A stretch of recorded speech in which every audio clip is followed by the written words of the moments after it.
Well, ladies and gentlemen, welcome back to Houston Rockets Daily. We got a Rockets video. We're going to talk about John Wall, a possible John Wall trade happening this offseason. I think it's pretty possible. In fact, if I had to pick, I would say, or if I had to say, I would probably go with the route that John Wall will get traded this offseason. Now we're going to talk about this, but before we do, if you guys enjoy it, hit the like button, hit that sub button. I'll post daily Rockets content on this channel. All my links are down below if you want to check out our Discord, my Twitter, anything like that. Now, basically, the reason I'm making this video is we had a report from Mark Stein yesterday, today, or whatever the hell, saying essentially that the Lakers regret not trading Russell Westbrook at the deadline. No shit. Quick little sidebar, obviously. And then number two, they still might trade for John Wall. So here's the big kicker. Here is why a John Wall for Russell Westbrook trade did not happen this past season. Essentially, what I'm hearing is the Houston Rockets were not going to do the trade unless they got a first-round pick. Now, the Lakers, LeBron James, Anthony Davis, they have traded so many first-round picks, or, they've traded too many first-round picks, that their only eligible first-round draft pick they can trade away is 2027. And like I said, apparently they didn't want to include it in the trade. They wanted a straight-up Russell Westbrook for John Wall trade, which... Really? What's the logic with that one? What do the Rockets... What on earth would the Rockets gain from that? Now, John Wall is on, I will say it, the worst contract in the NBA. Probably, I would go as far to say the worst contract in NBA history. Now, here's the thing. I think John Wall, and obviously this isn't a Lakers channel, I think John Wall would have a very big impact on the Lakers, or at the very least, I think he would be a lot better than Russell Westbrook. Here's the thing. This past season, I kind of stopped making John Wall videos because that's all we did last offseason. The thing is, now that the whole season has gone by, the Rockets, you have Eric Gordon off the books next season. You have John Wall off the books next season. If you want Christian Wood off the books, you get him off the books next season. KPJ, same thing, off the books next season. Obviously, I think KPJ will be a Houston Rocket. I would... it's kind of a coin flip with Christian Wood, but you get the point I'm getting at. Jae'Sean Tate, same thing with him.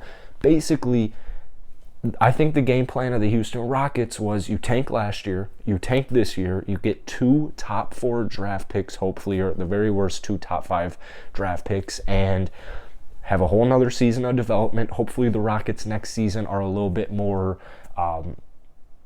competitive, I guess is the proper word I'm looking for. I would imagine they will be.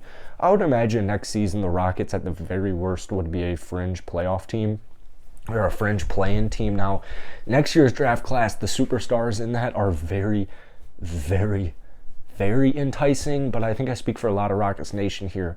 3 rebuild seasons where you're like the worst or the second worst team in the NBA, dude, it sucks. It literally sucks. This point in the season, it's actually kind of fun because you have guys like KPJ, Jalen Green, Sengun, Christopher getting as much run as they humanly can. But before Wood, Gordon, Schroeder got shut down, when they still had Tice, it was like, what is going on with this roster right now? So basically, John Wall doesn't need to get traded. I think they'll go next season, be a little bit more relevant, make some decisions with your own free agents, and then maybe go out and try to acquire a star or even a superstar via free agency, trade, whatever you have. I don't think John Wall is at the top of the priority list, but here's the reason I'm making this video. If LA was so doggy desperate to get rid of Russell Westbrook, which, it's a tough one, I honestly think, if we're talking a little Lakers here, I honestly think Russell Westbrook was a little bit more of a scapegoat. There's always going to be a scapegoat with LeBron James basketball teams. We've seen it so many times. I would look a little bit more at Anthony Davis, who was not healthy for a big chunk of the basketball season. I would look more at the signings of Avery Bradley, Trevor Ariza, Kent Bazemore, Kendrick Nunn, who didn't play for them, DeAndre Jordan, who was a piece of dog shit. There were so many bad Laker moves. I don't think Russell Westbrook is solely to blame. Like, a lot of Lakers fans are just putting all of the blame on him because it makes it easier to stomach, right? You were a terrible basketball team this season, so why not blame the newcomer in Russell Westbrook? Well, you should be looking at the GM in the front office for signing every 36-year-old, every 34-year-old that was on the damn market. Every 34, 36-year-old. Now, to LeBron's credit, he didn't necessarily want Russ. He thought they had a confirmed deal with DeMar DeRozan, but what ended up happening, the Lakers, they did not want to sign him for more than a season. And DeMar DeRozan was like, F that.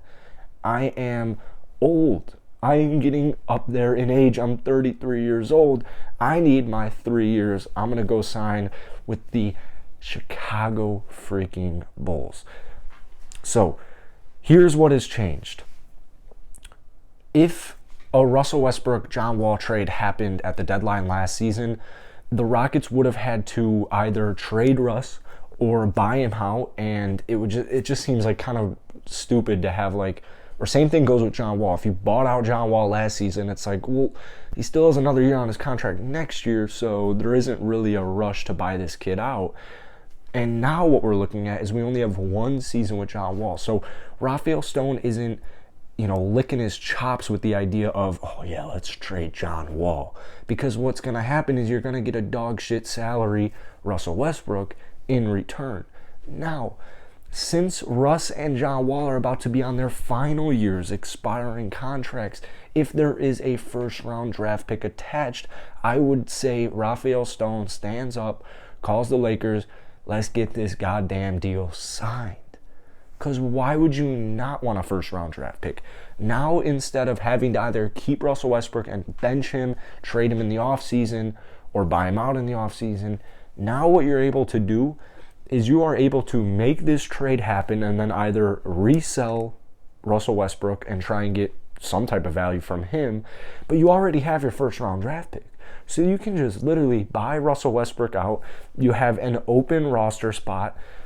It's money. It's absolutely money. So I would say 100%, same thing would have... If Rafael Stone got a 2027 first-round draft pick attached to a John Wall trade last season, I still think he would have done it. But this year, it's clear as day. If this trade were to be proposed from the Lakers, it's getting accepted from Rafael Stone. That's it for today, man. I hope you guys enjoyed. If you did, hit the like button, hit that sub button. And it's going to be an awesome offseason, man. I graduate college here in about, I think, literally exactly a month. So...